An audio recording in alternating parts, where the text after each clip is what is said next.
Belakangan ini kalian ngerasa nggak sih kalau internet tuh nggak seasik dulu? Dulu internet tuh seru banget.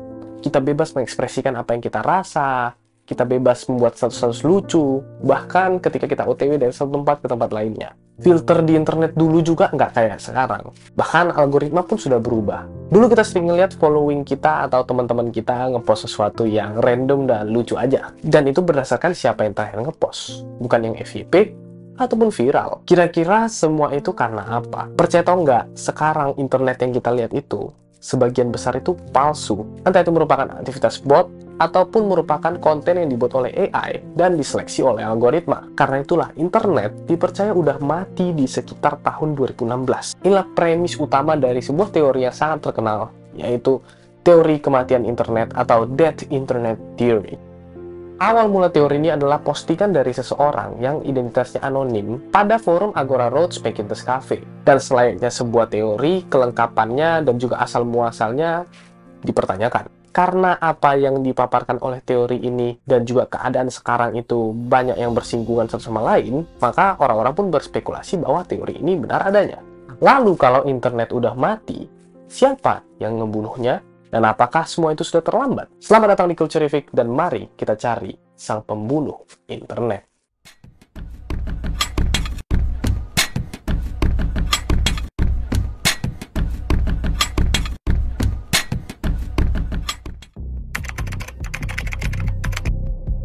Tahun ini dipercaya, lebih dari 70% manusia di dunia ini memiliki smartphone.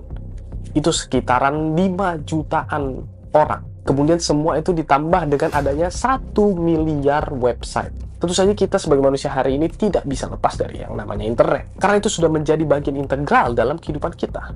Ya, internet sudah berevolusi dan sudah berkembang sampai sebesar saat ini. Tapi di sisi lain perkembangan internet, kita akan menemukan banyak masalah ataupun konten yang membahayakan. Salah satunya adalah spam. Spam yang saya maksudkan di sini termasuk spam email dan juga spam konten yang kita nggak butuhkan ataupun kita nggak search. Yang kemungkinan besar postingannya nggak jelas dan juga sering banget diupload untuk mendapatkan perhatian kita. Awalnya mungkin nggak terlalu banyak ya, tapi semakin kesini, setiap kita membuka internet, kita pasti akan terpapar dengan konten spam. Bahkan kalau mau lebih kasar, hampir semua isinya adalah spam. Siapapun kita, mau sejago apapun kita, mau se-tech savvy apapun kita, tidak akan mungkin kita dapat terhindar oleh konten spam. Kalau kita tidak berhati-hati, konsumsi berlebihan akan konten spam ini bisa buruk bagi atensi kita. Kita jadi susah untuk fokus, yang terjebak pada endless scrolling, dan berakhir bisa menjadi brain fog. Bahkan mungkin salah satu bentuk spam yang paling terkenal adalah iklan. Karena apa? Karena kita nggak suka lihat iklan. Dan iklan itu sering menjengkelkan. Sering ngelihat iklan game-game random kan? Beberapa dari kita bahkan pernah ke bagian iklan judol, atau bahkan sesuatu yang lebih mengerikan daripada itu. Lalu, apakah spam yang membunuh internet?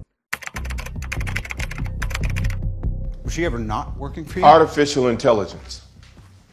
You never even hesitated. Kembali lagi ke premis awal teori kematian internet. Bahwa sebagian besar konten yang ada di internet itu adalah palsu. Viewersnya juga palsu. Per 2023, pengguna internet yang asli adalah manusia itu cuma sekitar 50%. Dan menurut teori kematian internet, internet di tahun 2016 itu menjadi lebih steril. Konten-konten yang sebelumnya dibuat oleh manusia sekarang berubah dibuat oleh robot. Robot yang ada artificial intelligence ataupun AI di dalamnya. Internet yang sekarang kelihatan kosong, tidak ada lagi yang bisa dibaca, dilihat, ataupun dirasakan. Internet kelihatannya besar kayak balon udara, tapi isinya nggak ada apa-apa. Bahkan saat ini perusahaan besar seperti Google pun khawatir search engine-nya akan kalah karena maraknya penggunaan AI. We bring you breaking news from OpenAI's live event. A new version of ChatGPT-4, that's their latest and greatest model. This new experience will be available to over 1 billion users. Sekarang kita udah bisa buat puisi dari AI. Kita bahkan udah bisa ngedengerin podcast dari orang yang udah meninggal. Kita bahkan udah bisa ngedengerin musik yang dibuat sepenuhnya oleh AI. Yang membuat batasan antara AI dan manusia itu semakin lama semakin pudar. Bahkan sekarang, influencer aja itu udah ada yang 100% AI. Dan kalau kita merasa sekarang itu kita bisa ngebedain yang mana AI, yang mana enggak, beberapa waktu ke depan akan sulit atau bahkan mustahil, teman-teman. Tahu nggak? Pertama kali AI menyebar luas seperti virus itu adalah ketika ChatGPT resmi diluncurkan ke publik.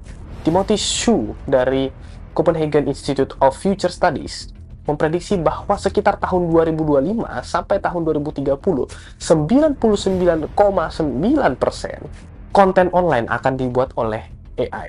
Dan berita buruknya, kita sekarang sudah berada di 2025, teman-teman.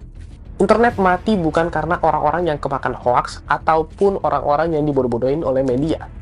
Karena kalau itu udah dari dulu. Internet mati karena media yang dibuat oleh AI seperti ChatGPT, DALL-E, ataupun Midjourney. Kenapa kita bisa tergantikan? Simpel aja, karena AI mampu menciptakan sesuatu dengan kreativitas, kecepatan, dan juga keindahan yang mustahil untuk direplika oleh satupun manusia di dunia ini. Dan semua teknologi ini hanya akan semakin berkembang dan semakin tidak terdeteksi. Bisa jadi sampai di masa depan, di mana kita udah nggak bisa ngebedain lagi mana yang kita telepon dengan teman kita dan mana yang kita telepon dengan AI. Have you heard of them? OpenAI? Huh? Sounds vaguely familiar. Kidding, of course. That's incredible, Rocky. What kind of interview? Disinilah problem-problem lainnya seperti deepfake akan muncul ke permukaan, di mana kita bisa membuat konten apapun tentang seseorang tanpa konsen ataupun tahu menau dari dia. Masalah yang ditimbulkan dari sini sangat banyak, teman-teman. Saya akan memberitahukan sebagian aja, yaitu pengancaman, pembulian, pemalsuan, eksploitasi, bahkan penyebaran hoaks sampai itu bisa mempengaruhi pasar keuangan. Cukup menyeramkan ya.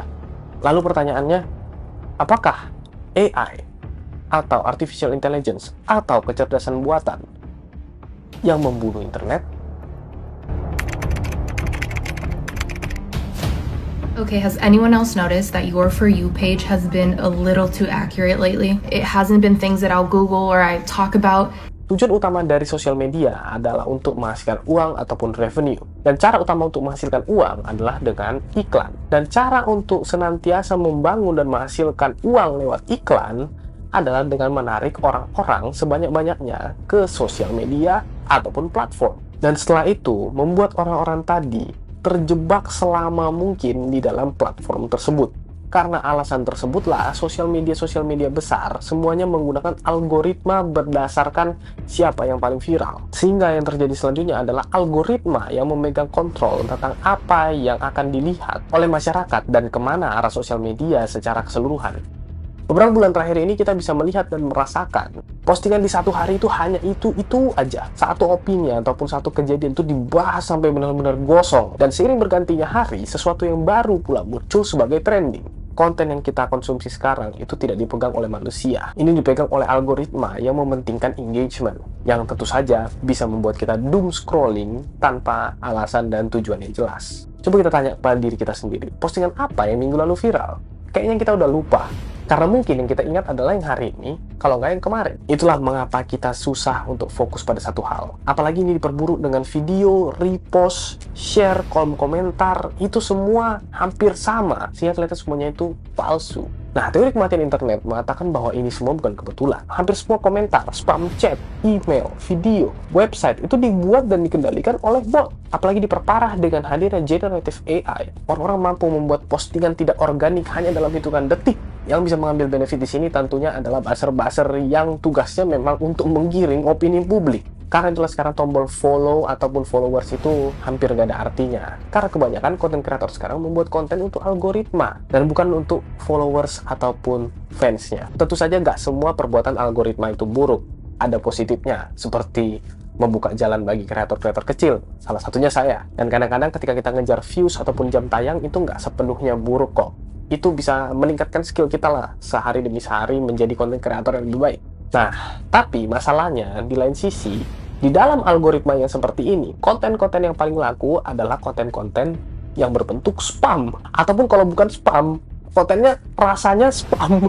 Sehingga untuk menjaga relevansi dan juga untuk bisa berhasil di dunia perkontenan untuk sekarang ini, para konten kreator bisa aja ngerubah format konten mereka. Bahkan juga kategori dan juga topik pembahasan. Dari yang tadinya membahas topik yang emang mereka suka, jadi membahas apapun yang viral ketika waktu itu. Karena resikonya adalah mereka akan diabaikan oleh algoritma dan akan dilupakan oleh penontonnya. Lalu, apakah algoritma sosial media yang ngebunuh internet?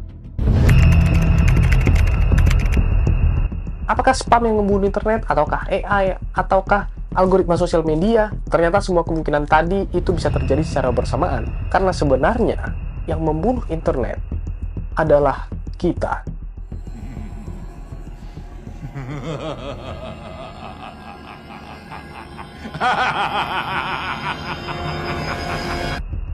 Zaman sekarang apakah masih manusia yang memberikan perintah ataukah teknologi sudah menjadi tuan kita? Karena segala hal, mulai dari chat, membuat karya seni, konten, ataupun melakukan transaksi ekonomi, itu bisa lebih efektif dan efisien ketika dipegang oleh AI. Manusia semakin hari menjadi semakin tidak terlibat. Karena itulah internet yang kita kenal sudah mati.